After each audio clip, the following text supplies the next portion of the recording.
ঐতিহাসিক যৌথ প্রতিরক্ষা চুক্তি সই করল সৌদি আরব ও পাকিস্তান। চুক্তি অনুসারে এক দেশ আক্রমণের শিকার হলে যৌথভাবে জবাব দেবে দুই দেশ। বুধবার 17 সেপ্টেম্বর পাকিস্তানের প্রধানমন্ত্রী শাহবাজ শরীফ ও সৌদি যুবরাজ মোহাম্মদ বিন সালমান রিয়াদের ইয়ামামা প্যালেসে এই কৌশলগত পারস্পরিক প্রতিরক্ষা চুক্তি সই করেন। খবরটি নিশ্চিত করেছে উভয় দেশের রাষ্ট্রীয় গণমাধ্যম। চুক্তিতে বলা হয়, কোনো একটি দেশ বহিঃশত্রুর হামলার শিকার হলে সেটিকে আগ্রাসন হিসেবে দেখবে দুপক্ষই। এছাড়াও দুই দেশের মধ্যে প্রতিরক্ষা সহযোগিতা বৃদ্ধির কথাও বলা হয়েছে এতে। চুক্তির পর পাকিস্তানের প্রধানমন্ত্রীর কার্যালয়ের বিবৃতিতে বলা হয়, এই চুক্তি দুই দেশের নিরাপত্তা জোরদার করা, আঞ্চলিক ও বৈশ্বিক শান্তি প্রতিষ্ঠা এবং যৌথ প্রতিরোধ শক্তি বাড়ানোর প্রতিশ্রুতি বহন করে। এতে প্রায় 8 দশক ধরে চলে আসা ঐতিহাসিক অংশীদারিত্ব, ভ্রাতৃত্ব ও ইসলামী সংহতির উপর গুরুত্ব দেওয়া হয়েছে।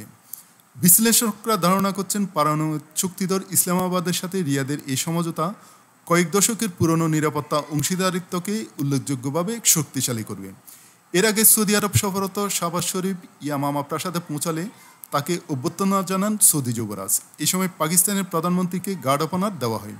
পরে সৌদি আরবের যুবরাজদের সঙ্গে দ্বিপক্ষীয় স্বার্থ সংশ্লিষ্ট বিষয়গুলো নিয়ে বৈঠক করেন তিনি।